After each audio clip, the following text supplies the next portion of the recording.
कल बॉलीवुड की तरफ से दो सीक्वल आए हैं, सन ऑफ सरदार 2 और धड़क 2, जहां पर सन ऑफ सरदार 2 को फैमिली एंटरटेनमेंट के नाम पर बेचा जा रहा है और धड़क 2 पर सोसाइटी में उस कास्ट की गंद को लेकर बात की गई है। अब इन दोनों में कौन सी अच्छी है, कौन सी देखनी चाहिए, या फिर इन दोनों को ही छोड़कर महावतार नरसिम्हा देखने चले, बताता हूँ आपको। अब बात करें सन ऑफ सरदार 2 की, तो ये अजय देवगन की उसी पैटर्न को फॉलो करती है जहाँ पर अजय देवगन ने सोच लिया है कि वो या तो रीमेक बनाएंगे या सीक्वल बनाएंगे, और इस बंदे की आने वाली 4-5 मूवी ऑलरेडी या तो रीमेक होंगी या सीक्वल हैं। अब ओरिजिनल के नाम पर आपने पैसा कमाने की सोची है तो मूवी में मजा आएगा कहां से, जहां इसमें इंडिया और पाकिस्तान की दो फैमिली की कहानी है, जिसमें एक इंडियन लड़का एक पाकिस्तानी लड़की से शादी करना चाहता है, लेकिन इस फैमिली को नहीं पता कि ये लोग पाकिस्तानी हैं, और इसी के चलते इसमें कहीं जगह मोमेंट बनते हैं कॉमेडी के, जहां पर आपको जेन्युइन हंसी भी आती है, वरना भाई इस पूरी मूवी में आपको सिर्फ जबरदस्ती हंसाने की कोशिश की जाती है, फालतू के जोक मारे जाते हैं और अपनी गंदी एक्टिंग से आपको टॉर्चर किया जाता है। अजय देवगन की एक्टिंग कॉमेडी को लेकर भाई एकदम सेम रहती है, जो आपने पहले भी देख रखी है, और इसी मूवी में आप उसे बार बार देखने वाले हो,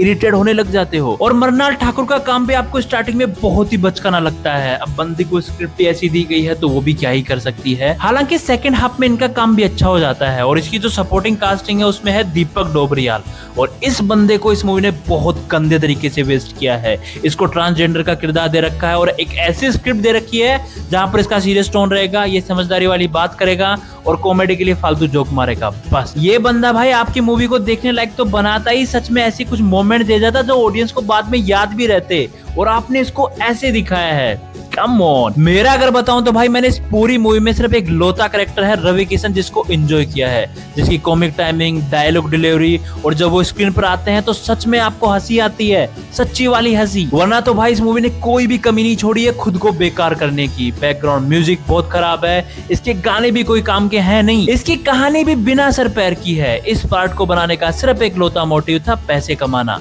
तो इसके फर्स्ट पार्ट जो एक लेजेंडरी था उसके नाम पर कुछ पैसे बन जाएं बस, क्योंकि भाई इसमें किसी के एफर्ट्स ही नजर नहीं आते। रवि किशन को छोड़कर सबको ऐसा देखकर लगता है कि भाई सेट पर बिना मूड की एक्टिंग करने आ गए। तो उनका ही अगर मूड नहीं है मूवी बनाने का तो भाई अपन अपना पैसा और टाइम क्यों दे, इसे इग्नोर करो, कोई दिक्कत नहीं है। अब आते हैं धड़क 2 पर, जो एक रीमेक है तमिल मूवी पेरियरूम पेरुमल का। अब देखो मैंने वो मूवी नहीं देखी है तो मेरे लिए यही ओरिजिनल है, तो मैं इसी मूवी की बात करने वाला हूँ। जहाँ इसकी कहानी एक ऐसे लड़के की है जो लॉयर बनना चाहता है। अब वो लोअर कास्ट का है तो कॉलेज में उसको उसी तरह से ट्रीट किया जाता है। अब देखो ये कहानी सिर्फ एक लव स्टोरी नहीं है, यहाँ पर भाई बंदे की नॉर्मल लाइफ में भी अपनी लोअर कास्ट को लेकर बहुत कुछ दिखाया गया है कि कितनी क्या प्रॉब्लम होती है, और अपन चाहे इसे देखे हो या इसे अनजान हो, लेकिन ये इंडिया में अभी भी होता है। ये एक सेंसिटिव मुद्दा है जिसे डायरेक्टर साजिद इकबाल ने बहुत अच्छे तरीके से दिखाया है। मूवी में सिद्धांत चतुर्वेदी और तृप्ति डिमरी ने कमाल का काम किया है। तृप्ति डिमरी का स्पेशली अपनी फैमिली को वो इज्जत के बारे में समझाने वाला मोनोलॉग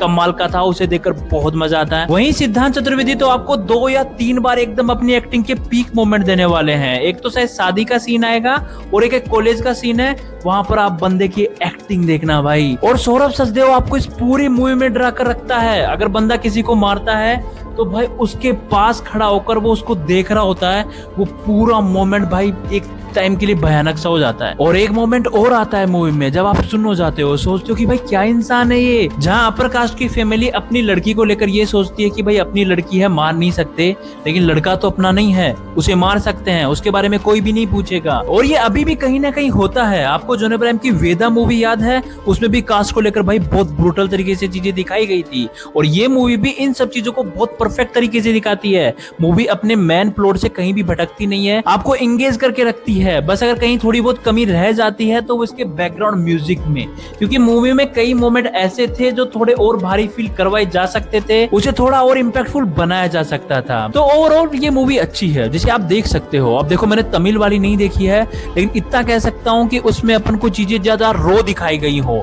यहाँ पर बॉलीवुड का वो थोड़ा सा तड़का तो देखो डाल ही दिया जाता है गाने वगैरह ऐड करके, लेकिन कोई बात नहीं, फिर भी ये मूवी देखने लायक तो है। जिन्होंने ओरिजिनल नहीं देखी है वो इसे चेकआउट कर सकता है। बाकी इन दोनों मूवियों में से आपने कौन सी देखी है, आपको वो कैसी लगी, कमेंट बॉक्स में जरूर बताना। अपन मिलते हैं नेक्स्ट वीडियो में, तब तक अपना ध्यान रखना।